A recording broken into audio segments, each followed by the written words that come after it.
படத்தில் ஆன்லைனில் என்னென்னு பார்த்தீங்க அப்படின்னா, ஒரு காதல் ஜோடி இளம் வயதில் வீட்டை விட்டு வெளியில் வந்து யாரோட தெய்வம் வேணாமல் 2 பேர் மேலே உள்ள காதலை மட்டும் நம்பி ஓடி வந்து கல்யாணம் பண்ணி சந்தோஷமாக வாழ்கிறாங்க. அவர்களோட 60வது வயதில் அந்த பெண்மணிக்கு வந்து தனக்கு பிள்ளை இருந்திருந்தால் 60வது கல்யாணம் பண்ணி வச்சுருப்பாங்களா நம்மளுக்கும் இந்த மாதிரி அப்படின்னு ஆசைப்பட்டு கேட்க, அவளோட கணவனுக்கு வந்து அது ஒரு மிகப்பெரிய ஏக்கமாகிடுது. ஏன்னா 20 கல்யாணம் நடந்ததா இல்லையா, அவங்களுக்கு என்ன ஆச்சு. ஸோ இதில் பாலாவோட பார்ட் என்ன, இதான் காந்தி கண்ணாடி. ஸோ அந்த படத்தில் எனக்கு ரொம்ப பிடிச்சது அப்படின்னு பார்த்தீங்கன்னா, இந்த கதையின் நாயகன் அப்படின்னு பார்க்கும்போது பாலாஜி சக்திவேல், அர்ச்சனா தான். பட் ஒரு ஹீரோவாக தமிழ் சினிமாவுக்கு welcome to Tamil cinema Bala ஒரு நல்ல டெபியூ.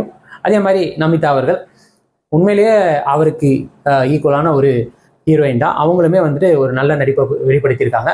முதல் படத்தோட பாடல்கள் வந்துட்டு நம்ம அதுவுமே இந்த படத்தோட பாடல்கள் நீங்கள் கேட்கவே இல்லை, படத்தில் போய் பார்க்குறீங்கன்னும் போது உங்களுக்கு ரொம்பவே பிடிக்கும். எனக்கும் அப்படி தான். ஒரு ஷெரீஃப் இந்த படத்தின் இயக்கம், அவரோட முதல் படம் வந்துட்டு ரணம், நம்ம வைபவம் நடிச்சிருப்பார். ரொம்ப சிறந்த த்ரில்லர் படம். 2வது படம்னு வரும்போது ஒரு எமோஷனல் படம். சீரியஸாக அவர்கிட்ட இப்படி ஒரு படம் நான் எவ்வளோ தூரத்துக்கு எமோஷனலாக இருக்கும்னு எதிர்பார்க்கல. பட் ஒரு மிகச்சிறந்த படம்னு சொல்லலாம். காமெடி இருக்குது, காதல் இருக்குது, சண்டை இருக்குது, எமோஷன்ஸ் இருக்குது, எல்லா விதமாகவும் கலந்து ஒரு மக்களுக்கு ஒரு ஜனரஞ்சகமான திரைப்படம். அதை மற்றவங்க கிட்ட ஒரு வேலை வாங்கினதுமே சிறப்பாக இருந்தது. ஸோ ரைட்டிங்கும் இயக்கமுமே நல்லா இருந்தது. ஓவராலாக இதெல்லாமே எனக்கு பாசிட்டிவ் தான், எனக்கு பிடிச்சிருந்தது. இப்போ படத்தில் நெகட்டிவே இல்லைன்னா கண்டிப்பாக சின்ன சின்ன இடங்களில் குறைகள் இருக்குது. அதில் முதல் குறையாக நான் பார்க்குறது அந்த ஒரு ஆன்டி கிளைமேக்ஸ் மாதிரி எனக்கு அது ஃபீல் ஆயிடுச்சு. ஸோ எனக்கு அதை தவிர்த்துருக்கலாம்.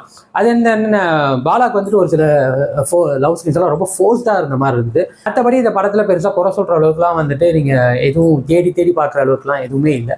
ஒரு நார்மலான ஒரு ஃபேமிலி எமோஷனல் லவ் ட்ராமா தான். பட்